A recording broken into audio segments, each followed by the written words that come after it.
even though Arizona State doesn't get a whole lot of attention nationally, quarterback Jayden Daniels, certainly from the time he stepped on campus and took over the starting role as a true freshman, there has been a talent to behold. Not that he's been a polished elite quarterback from start to finish, but he's a tremendous player. Was good enough his freshman year to throw 17 TDs and only 2 picks. He actually led the nation that season, and I know it's a team sport, so I hate to emphasize quarterback play when it comes to records, but he led the most fourth quarter comebacks of any quarterback in the nation his freshman year as a freshman. And Herm Edwards, of course, coincided with Jayden Daniels stepping onto campus and becoming the starter there at Arizona State. He's been the starter for 3 years. The middle season, not a whole lot to go on, of course, with the COVID season really impacting the Pac-12. They only played 4 games at Arizona State. Came back, had a pretty marginal season this past year, 10 touchdowns, 10 picks. There's a lot of controversy surrounding Arizona State's program, considering they have known NCAA violations, and that has yet to be worked out in regards to what those penalties will look like.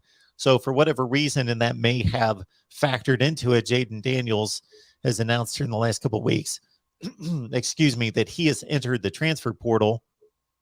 And I got to say, I didn't do any kind of deep search in regards to scanning the nation about who might be a good destination, but had I done so, I would not have selected Oklahoma necessarily as the destination after they picked up a top 10 quarterback in Dillon Gabriel. But you're seeing some things online, whether they're turn out to be substantial and have some substance to them or not, that Jayden Daniels in Oklahoma may not be completely far-fetched.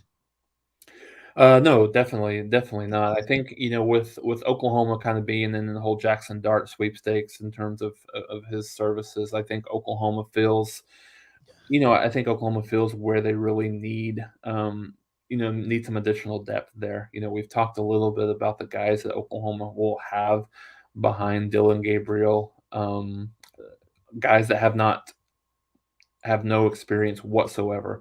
So I think Oklahoma still wants to get a kid that has a little bit of an experience. Should have something happen to Dillon Gabriel, should there be an injury or even a small or serious nature that were to happen, you'd like to have a kid that has a decent amount of experience. And to your point, Mark, over the last few years, Jayden Daniels was one of the more prolific passers from a Pac-12 perspective. Really good touchdown to interception ratio until this year, which was a little bit bizarre. But obviously there was a lot of different things kind of surrounding that program this year. So yeah, I mean, I think he's a guy that he's a kid he is definitely more of a drop back passer, but he does have the ability to move in the pocket a little bit, which fits really into what Jeff Levy's trying to do. So Brent Venables even talked about as an overall perspective over after the 2020 recruiting cycle was announced, along with some of the transfers that are coming in here this year, is that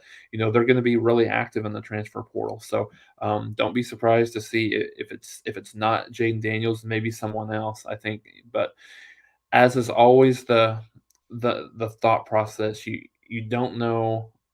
What you don't know is what some of these kids, where some of these kids' mind is at. Are they willing to come in and compete for a job, or do they want to go to a place where they feel very, very strong that they'll be the guy, kind of regardless of how they play early on in the spring from a competition perspective. So I think that'll be interesting. It would be a good, obviously a huge value add for Oklahoma to get a guy that has big time college football starting experience overall. But yeah, I mean, to your point, he wasn't a guy that I kind of thought about. Yeah, Oklahoma's a place where he definitely could potentially end up, or that he would look for. But I think it's something from a depth perspective that Oklahoma is going to continue to evaluate here.